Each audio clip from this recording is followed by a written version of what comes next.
తండ్రి అయిన దేవుడి నుండి ప్రభు అయిన యేసుక్రీస్తు నుండి మీకు కృపయు సమాధానమును కలుగును గాక. ఆమేన్. మీ అందరూ బాగున్నారా?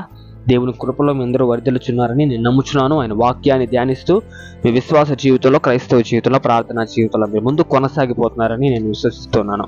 జ్ఞాపకం చేసుకొని పిల్లలారా, ఈరోజు మీకు తెలియజేసినటువంటి విషయం ఏంటంటే, మీరు మాకు క్రీస్తు పరిచర్య ఛానల్లో అందిస్తున్న ప్రతి ప్రార్థనా విజ్ఞాపనను మేము మానక తప్పక ప్రార్థిస్తూ ప్రభు పాదాల చెంత మీ ప్రతి ప్రార్థనా విజ్ఞాపనను ఉంచుతున్నాం. ఆయన తప్పకుండా ప్రతి ఒక్కరికి సమాధానం అనుగ్రహిస్తాడు, జవాబును అనుగ్రహించి మీ జీవితంలో మిమ్మల్ని ఉన్నత స్థాయిలకు చేర్చి నిలబెట్టి నడిపించి కాపాడి బలపరచునుగాక. ఆమేన్. మరి ఈ నేటి అంశంలో గనక మనం అడుగు పెట్టినట్లయితే పిల్లారా, నీ ద్వారా నీ కుటుంబం మారుతుంది, నీ ద్వారా నీ కుటుంబం మారుతుంది అన్న ఒక అంశం మీద నేను ఈరోజు వాక్యాన్ని బోధించడానికి ఇష్టపడుతున్నాను. అయితే ప్రభు నాకు అందజేసిన ఈ వాగ్దానం ప్రకారము, ఆ వాగ్దానాన్ని బట్టి మీకు కూడా మీ జీవితంలో, మీ కుటుంబాలలో ఒక కార్యము తప్పకుండా ప్రభు జరిగిస్తాడు. మన ప్రతి ఒక్కరి జీవితంలో కూడా ప్రతి పరిస్థితుల యందు ప్రభు మనందరికీ ఉండి మనల్ని నడిపించి కాపాడి బలపరుస్తాడు. మరి వాక్యంలో కనుక మనం అడుగుపెట్టినట్లయితే ప్రియులారా, మొట్టమొదటిగా కుటుంబం గురించి మనం అర్థం తెలుసుకోవడానికి ప్రయత్నం చేద్దాం. పరిశుద్ధ గ్రంథంలో అనేక కుటుంబాలు ఉన్నాయి, అనేక కుటుంబాలు వర్ధిల్లు ఉన్నాయి, అనేక మంది ద్వారా అనేక కుటుంబాలు బలపడడం మనం చూస్తున్నాం. అయితే యోసేపు కుటుంబం కానివ్వండి, దావీదు కుటుంబం కానివ్వండి, అబ్రహాం గారి కుటుంబం కానివ్వండి, తర్వాత అనేక కుటుంబాలు ఎవరి ద్వారా ఆశీర్వదింపబడ్డాయి అన్న ఒక మాట కనుక మనం వచ్చినట్లయితే, దేవుడు ఒక ఇంటిలో నుంచి కనుక ఒక మనిషిని ఏర్పరచుకున్నాడంటే, సపరేట్ అంటే వేరు చేసుకున్నాడంటే, ఆ మనిషి దేవుడి పని కనుక చేస్తున్నట్లయితే, ఆ ఒక్క వ్యక్తి కుటుంబం ఏదైతే ఉంటుందో ఆ కుటుంబాన్ని పోషించే దేవుడు మన దేవుడు. ఇప్పుడు మీకు అర్థమైందా? మీకు అర్థమైంటే ఇంకోసారి నేను అర్థం కాకుండా నేను ఇంకోసారి మళ్ళీ చెప్తాను. దేవుడు ఒక ఇంట్లో కనుక ఒక మనిషిని తన సేవ కొరకు, తన సువార్త కొరకు ఏర్పరచుకున్న ఎడల, అంటే వేరు చేసిన ఎడల, తన పని కొరకు ఆయన పిలుచుకున్న ఎడల, ఆ ఒక వ్యక్తి ఎవరైతే పిలుచుకోబడిన వ్యక్తి ఎవరైతే ఉన్నారో ఆ వ్యక్తి దేవుని పని కనుక చేస్తున్నట్లయితే, దేవుని పనిలో నిమగ్నమైనట్లయితే, ఆ వ్యక్తి కుటుంబాన్ని పోషించేది మన దేవుడే. అంటే మనందరి జీవితాల్లో మనల్ని గనక దేవుడు పిలుచుకున్నట్లయితే మన ద్వారా మన కుటుంబం ఆశీర్వదింపబడుతుంది.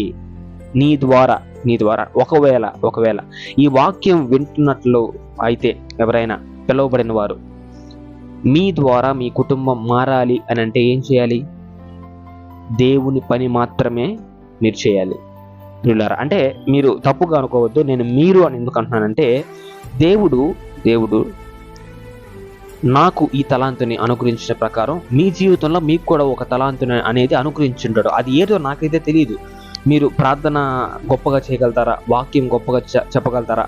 మీరు స్తుతి దేవునికి గొప్పగా చేయగలుగుతారా? అది ఏదనేది నాకు తెలియదు. ఎందుకంటే అనేక తలాంతుల ద్వారా అనేక మందిని దేవుడు ఆశీర్వదిస్తాడు. అందుకే మీరు అని నేను నా నుంచి సపరేట్ చేసి మాట్లాడటం జరుగుతుంది. అంటే మనం అందరం క్రైస్తవ జీవితంలో దేవుడు ఇచ్చే పోర్షన్స్ ఏవైతే ఉన్నాయో, అదే పాత్రలు, మనం ఒక పాత్ర పోషించే వాళ్ళం కాదు, అనేక పాత్రలు పోషించే వాళ్ళం. కాబట్టి నేను మీరు అని వేరు చేసి మాట్లాడడం జరుగుతుంది. అంతేకాని మీరు తప్పుగా అనుకోవద్దు. అయితే వాక్యంలో కనుక మనం వెళ్ళినట్లయితే పిల్లలారా, ఆదికాండము 18వ అధ్యాయము 18వ వచనం కనుక మనం చదువుకున్నట్లయితే, ఆదికాండము 18వ అధ్యాయము 18వ వచనము, అబ్రహాము నిశ్చయముగా బలముగల గొప్ప జనమగును, అతని మూలముగా భూమిలోని సమస్త జనములు ఆశీర్వదింపబడును అన్న ఒక మాటని ఇక్కడ మనము చూస్తున్నాం పిల్లరా. అయితే ఈ మాటను అబ్రహాముకి ఎవరు చెప్పారు? ఈ మాటను అబ్రహాముకి ఎవరు సెలవిచ్చారు? ఎవరు వాగ్దానంగా అందచేశారు అని కనుక మనం చూసుకున్నట్లయితే, ఇవన్నీ కూడా యెహోవా దేవుని మాటలు. యెహోవా దేవుడు అబ్రహాముకి ఏ రీతిగా అయితే సెలవునిచ్చాడో, అబ్రహాముకి ఏ రీతిగా అయితే వాగ్దానాన్ని అందజేశాడో, ఆ రీతిగానే అబ్రహాము తన జీవితంలో నడుచుకోవడం జరిగింది. అబ్రహాము జీవితంలో ఆయన ద్వారా తన కుటుంబం అంతలా ఆశీర్వదింపబడడానికి కారణం ఏంటో మీకు తెలుసా? అబ్రహాము దేవుని చెప్పిన ప్రతి మాటని అంగీకరించాడు. దేవుని చెప్పిన మాట రీతిగా ఆయన జీవితంలో ఆయన నడిచాడు. అబ్రహాము అంత విశ్వాసపరుడుగా మారడానికి కారణం ఏంటో మీకు తెలుసా? ఆయన దేవునిలో నడిచి దేవుని కార్యాన్ని ప్రతి ఒక్కటి కూడా ఇతరులకు చూపించడం వలన తన కుటుంబంలో అంతటి గొప్పటి కార్యాలు జరిగాయి. అయితే మన జీవితంలో కూడా అబ్రహాము లాగా ఆ ఒక వాగ్దానాన్ని బట్టి దేవునిలో మనం నడవాలన్నా, దేవుని కార్యాన్ని మన జీవితంలో జరిగించుకోవాలన్నా, మన ద్వారా మన కుటుంబం మారాలన్నా కూడా అబ్రహాం మాదిరి దేవుడు ఏది చెప్తే అది వినే వాళ్ళంగా మనం ఉండాలి ప్రియులారా. అయితే ఈ ఒక వాక్యాన్ని మనం స్పష్టంగా గమనించినట్లయితే దేవుడు అబ్రహాముకి ఈ ఒక వాగ్దానాన్ని అందిస్తున్నాడు. అది ఏంటంటే, అతని మూలముగా భూమిలోని సమస్త జనములు ఆశీర్వదింపబడును. ఎవరి మూలముగా? అబ్రహాము మూలముగా. అబ్రహాముకి అంతటి ఆశీర్వాదాన్ని దేవుడు ఎందుకు అనుగ్రహించాడు అని కనుక ఆ మాటకి మనం వచ్చినట్లయితే ప్రియులారా, దేవుడు అబ్రహాముని ఎంచుకున్నాడు. తన కుటుంబంలో నుంచి ఆ అబ్రహాముని ఎంచుకున్నాడు. కాబట్టి ఆ ఒక్క ఎంచుకున్న అబ్రహాము ఎవరైతే ఉన్నారో, అబ్రహాము దేవుని పని చేశాడు కాబట్టి, దేవుని పనిలో నిమగ్నమయ్యి దేవుడు చెప్పిన ప్రతి మాటను చేశాడు గనక, దేవుణ్ణి ప్రకటించాడు గనక, దేవుడు చెప్పిన రీతిలో తన జీవితంలో జీవించాడు కనుక, దేవుని పని మాత్రమే చేశాడు కనుక అబ్రహాము కుటుంబం అంత ఆశీర్వదింపబడింది. అబ్రహాము కుటుంబం అని అక్కడ లేదు కదా అన్నట్లయితే, అబ్రహాము ద్వారా ఆశీర్వదింపబడడం అంటే అబ్రహాము కుటుంబాన్ని ఆశీర్వదింపబడినట్లే. ఎందుకు అనంటే ప్రియులారా, అబ్రహాము బలము గల గొప్ప జనమగును అని ఒక మాట ఈ పరిశుద్ధ గ్రంథంలో మనం చూస్తున్నాం.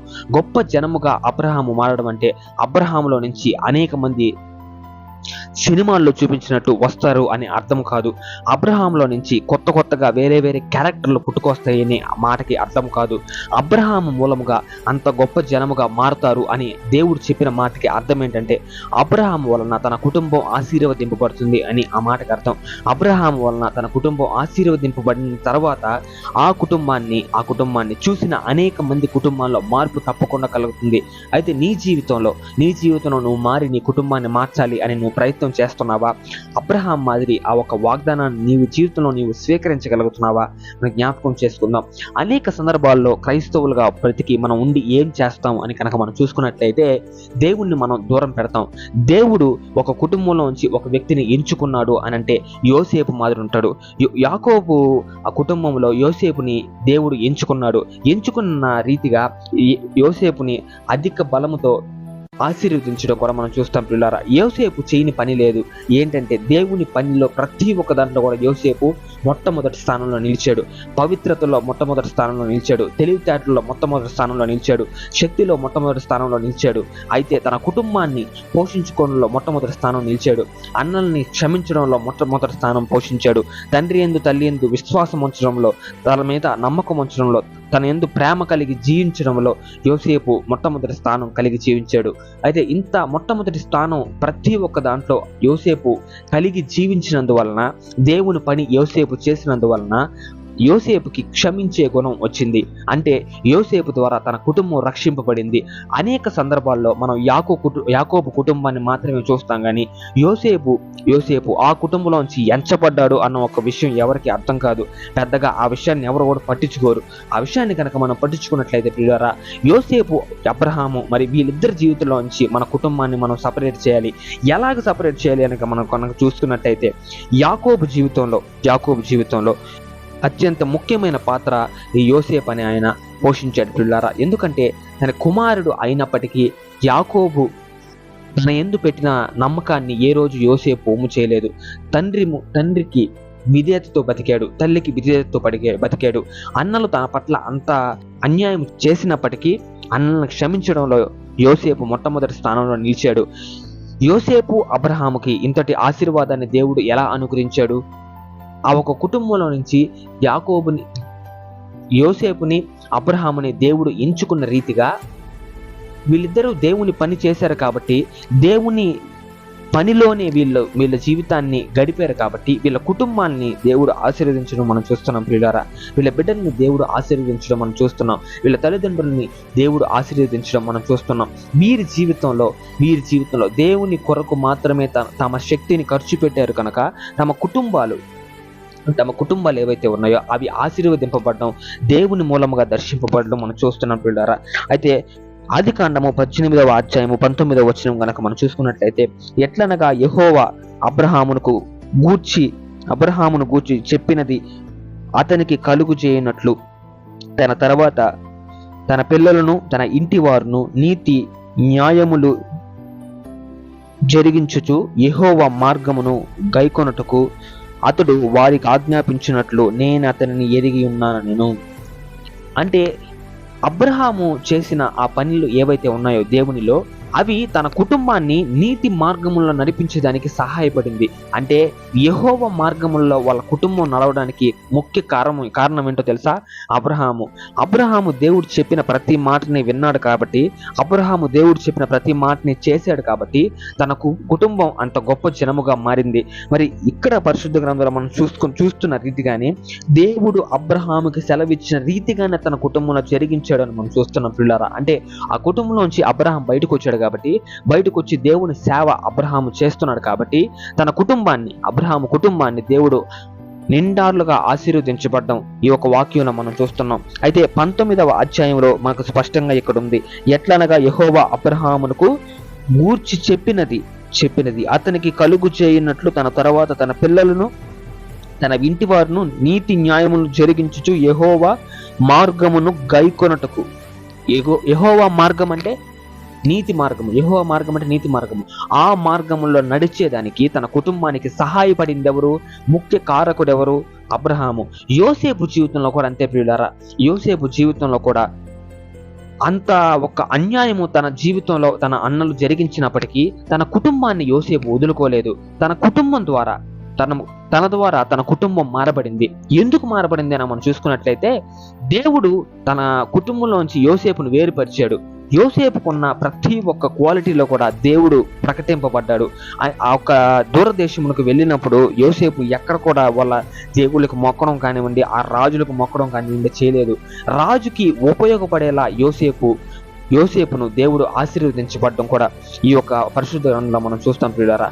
అయితే మనం దీని నుంచి నేర్చుకోవాల్సిన పాఠం ఏంటి అని కనుక మనం చూసుకున్నట్టయితే, మన కుటుంబంలో నుంచి చీకటి అంధకార శక్తులు శబ్దాలు మనకు వినిపిస్తున్నాయి అంటే దానికి కారణం ఏంటే అది మన మార్పు కావచ్చు. మన మార్పు లేని జీవితం ఏదైతే ఉందో అది మన కుటుంబాన్ని కలిసివేస్తుంది పిల్లరా. అనేక సందర్భాల్లో మనం మారకుండా అవతలోడికి నీతులు చెప్తూ కూర్చోంటాం. మనం మారకుండా మన ద్వారా మన కుటుంబం మార్చుకోకుండా అవతల కుటుంబాలకు నీతులు చెప్తూ కూర్చోంటాం చాలా మంది. చాలా సందర్భాల్లో మనం గుడికి రాకుండా, మనం ఆలయంలో ప్రవేశించి దేవుడు చెప్పే ఒక వాక్యాన్ని మనం గైకొనకుండా అవతలలో ఏం చేస్తామని చూస్తూ ఉంటాం.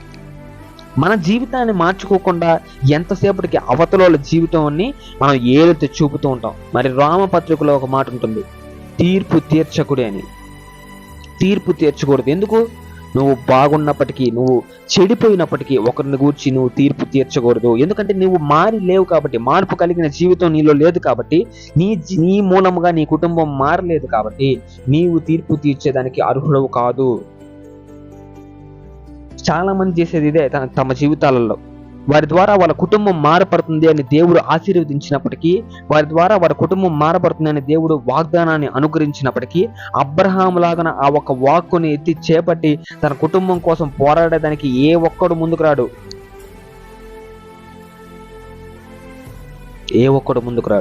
ఆ ముందుకు రాకుండా ఆపేది ఎవరో తెలుసా? అపవాది. మన జీవితంలో మన ద్వారా మన కుటుంబం మారబడుతుంది అనే కాన్సెప్ట్ ఒకరు విచిత్రంగా ఉంటుంది పిల్లలారా.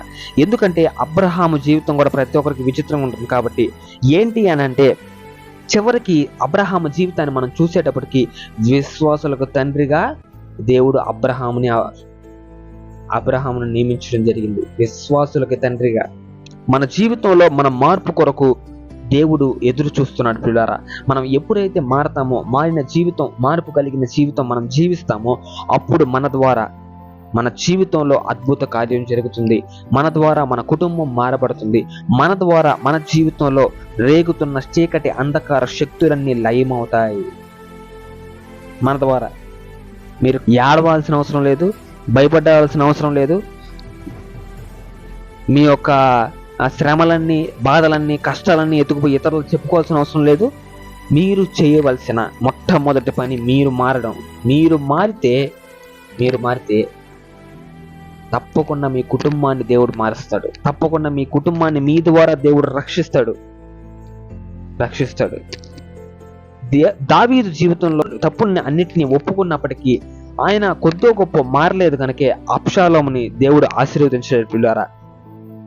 ఈ యొక్క విషయాన్ని ఎవరు సరిగ్గా పట్టించుకోరు. తండ్రి మీదకే యుద్ధాన్ని ప్రకటించడం కూడా చూస్తాం మనం అబ్షాలోము.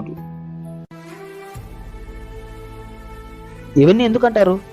ఆ ఒక కుటుంబంలో నుంచి దావీదు పేరు కూడా చెప్పలేదు. తన తండ్రి దావీదు పేరు కూడా చెప్పలేదు. సమూయేలు గుచ్చి అడిగిన తర్వాత ఒకడున్నాడు, ఒకడు గొర్రెలు కాసుకుంటుంటాడు, వాడు దేనికి పనికిరాడని చెప్పారు. ఆ ఒక కుటుంబంలోంచి దేవుడు దావీదుని ఏర్పరచుకొనిన ఒక మార్గం ఏదైతే ఉందో అది దావీదు మహారాజు ఒకానొక సమయంలో మర్చిపోయాడు. ఒకానొక సమయంలో దేవుడి మాటను పాటించలేదు దావీదు మహారాజు. అవును, తన తప్పుల్ని దావీదు మహారాజు ఒప్పుకున్నప్పటికీ సరైన మార్గంలో దావీదు మహారాజు జీవించలేకపోయాడు. హృదయానుసారుడు అన్న ఒక మాటని దావీదు మహారాజు కోల్పోయే ఒక స్థితికి వచ్చాడు. తన కుటుంబం ఆశీర్వదింపబడలేదు. అబ్షాలోము ద్వారా దేవుడికి వచ్చిన ఉపయోగం ఏది లేదు. దావీదు మహారాజు జీవితంలో ఎన్ని వెలుగు కోణాలు ఉన్నాయో అన్ని చీకటి కోణాలు కూడా ఉన్నాయి ప్రియులారా. అదే మనం చూసేసరికి అబ్రహాం జీవితంలో అలా ఉండదు. అబ్రహాం ద్వారా తన కుటుంబం ఆశీర్వదింపబడింది. ఇది 100% నిజం. యోసేపు జీవితంలో యోసేపు ద్వారా తన కుటుంబం దర్శించబడింది. 100% నిజం. యాకోబు సంతతి ఏ రీతిగా అయితే విస్తరింపబడిందో ఆ విస్తరించబడడంలో నుంచి పుట్టుకొచ్చిన యోసేపు ఎవరైతే ఉన్నారో పవిత్రతకు మారుపేరుగా చరిత్రలో నిలిచాడు. మారుపేరుగా.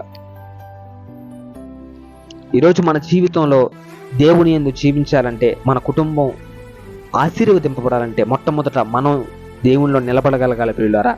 ఎటువంటి పరిస్థితి వచ్చినప్పటికీ దేవునిలో నిలబడగలగాలి. మనం నిలబడగలగాలి. మన ద్వారా దేవుడు మన కుటుంబాన్ని ఆశీర్వదిస్తాడు. అటు కృప దేవుడు మీకు అనుగ్రహించి కాపాడి బలపరచునుగాక. ఈ చిన్న వాక్యాన్ని నేను దీవించునుగాక. ఆమేన్. ప్రార్థన. ప్రేమగల మహిమగల మా దేవుడా, మా రక్షక, వేతరముల వరకు మేలును కనికరమును చూపించి దేవుడా, అత్యున్నతుడా ఉన్నతుడా ఉన్నవాన్ని అనువాడవని దేవా, నీకే వందనాలు స్తుతులు చెల్లించుకుంటున్నాం నా తండ్రి.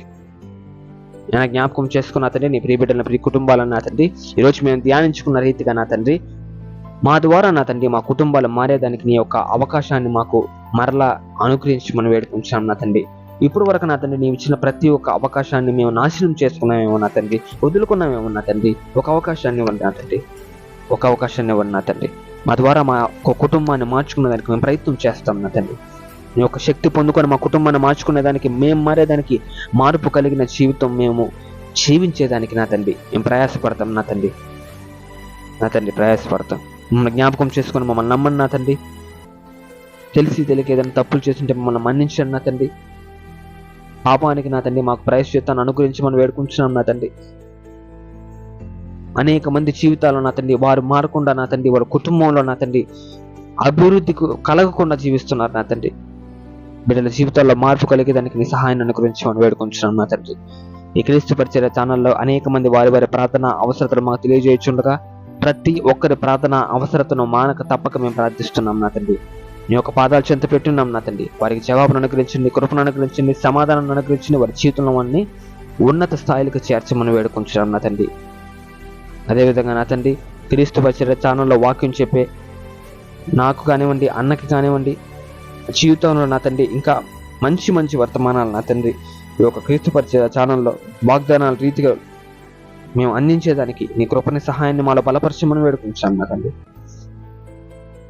ఇంకా ఉజ్జీవంతో నా తండ్రి అనేక మంది రగులేదానికి నీ యొక్క కృపను అనుగ్రహించమని వేడుకుంటున్నాం నా తండ్రి. నీవు లేకపోతే మేము లేని వారంగా ఉన్నాం నా తండ్రి. మనం జ్ఞాపకం చేసుకొని ప్రతి ఒక్క బిడ్డని పేరు తన ఆశీర్వదించి కాపాడి బలపరచమని వేడుకుంటూ మన ప్రభువైన యేసుక్రీస్తు వారి అత్యున్నతమైన నామములో అడిగి వేడుకొని పొందుకుంటున్నాం మా తండ్రి.